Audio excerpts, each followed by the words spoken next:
a story from this book. Very California. It is called Broken.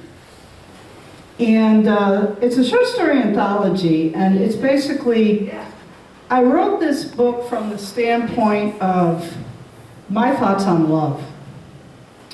You know, you hear a lot on the news about, oh, you know, the Marriage Act, and, you know, gays are wrong, and, oh, the heterosexual is the way to go. And my thought on that was, well, it kind of raised some eyebrows at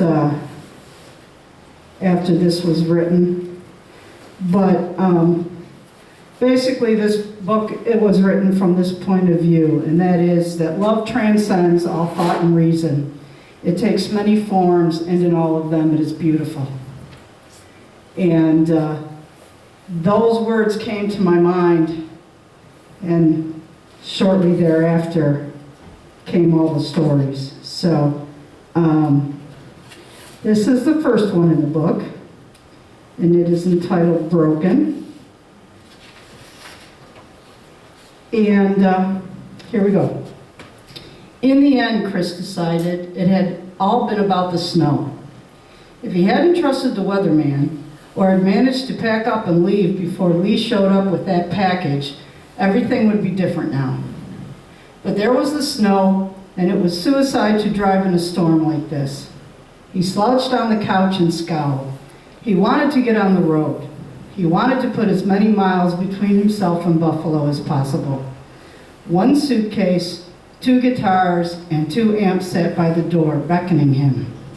He ran a hand through his wavy blonde hair, then pounded the cushion with a fist. Why did it have to storm tonight? He got up and went to the window, touching the cold glass with the palm of his hand. Snow swirled outside. The wind whistled between the houses. Chris sighed. He might as well hunker down until morning, sleep on the couch, and use his leather jacket for a blanket. He didn't move for a long time. He just stood watching the snow. And then someone knocked on his apartment door. Someone was actually out in this weather. Hold on, he barked, striding to the door and pulling it open. Lee stood at the top of the stairs, bundled up in a navy blue peacoat, green scarf, and tan knitted cap. She was covered with snowflakes, and she was grinning. She held a padded manila envelope in her gloved hands. She held it out to him and said, "This came for you." He took the package and stepped back so she could enter, but she just stood there grinning, obviously happy about something. "What's going on, Lee?" This is where, like, I'm that person on the piano where you need a piano turner, a page turner person. Like, where's my page turner person? "Jessie," she said, "I ran all the way here." The name exploded in his brain. Jessie, his Jessie. What about Jessie? He grabbed Lee's arm and pulled her inside the apartment. His heart pounded in his chest. Lee closed the door, put her arms around him, and buried her face in his cotton shirt. "Finally," she said, "after all these months, look at the writing, Chris." He looked down at the writing on the package, all caps, written with a thick black marker, the script elegant. There was no mistaking it. Jessie had written the address, their old address, where the 3 of them had lived, where he and Jessie had loved and written songs, where Lee had convinced them to form a duo, and where Lee now lived alone without her sister and without him. Lee released him. "She wrote it, Chris. She sent it to you. She's reaching out to you." Jessie had addressed the bulky envelope with just his first name, no last name, just Christopher. Only Jessie could get away with calling him Christopher. He stared at his name with his eyes, but he saw Jessie in his mind. Long brown hair curling haphazardly around her shoulders, emerald eyes, fragile, thin body, but voice strong and beautiful. He thought of the last time he had seen her, so lovely in blue jeans, red button-down, and black leather boots. They had played Nietzsche's, opening for the Allison Pipitone Band, and they had fought before their set. But then, they had been fighting a lot in the months prior to that night, growing apart, drifting away from what they had been. "You don't get it," she had shouted. "You don't get me." "This is not the time, Jess. We have to go up on stage." They'd been outside the bar, large snowflakes falling around them. They'd moved away from the pack of smokers, but not far enough to prevent their fans from hearing their fight. He'd felt eyes on his back. "We're losing the music," she had insisted. "We're losing each other, don't you see?" What he'd seen at that moment was that she was making a fool of herself. She was making them both look ridiculous. So he grabbed her arm and said, "For the umpteenth time, we'll talk about this later. Now, come on, let's go inside and do our set." Resignation had rolled into her eyes and she'd shaken her head. "Always later, Christopher, always, but what you really mean is never." Then she had brushed past him and gone back inside the bar. Their set had stunk. Oh, they'd played competently and sang all the right words, but they'd had no passion. And Jessie hadn't stayed to watch Alison Pipitone's set like she normally would have. She had packed up her acoustic guitar and amplifier and slipped out the side door into the snowy night. He had watched her walk out the door and he had wondered how things had gotten so complicated. In the beginning, it had been so simple.